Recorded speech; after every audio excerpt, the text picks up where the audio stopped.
আচ্ছা, ছুটির দিন আসলে তুমি সকাল থেকে মহারানীর মতো বসে থাকো কেন?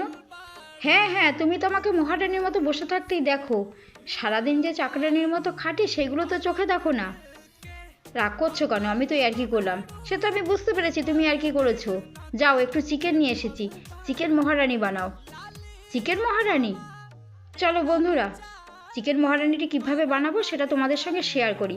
প্রথমে চিকেনগুলোকে ভালো করে ধুয়ে নিয়ে গোলমরিচ গুঁড়ো, আদা রসুন বাটা, লেবুর রস, পরিমাণ মতো লবণ আর টক দই দিয়ে মেখে রেখেছিলাম প্রায় আধ ঘন্টা। এইদিকে মহারানির জন্য একটা শুকনো মশলা ভেজে গুঁড়ো করে নিয়েছি। কড়াইতে সাদা তেল, ঘি গরম করে ম্যারিনেট করা চিকেনগুলোকে দিয়ে দিলাম।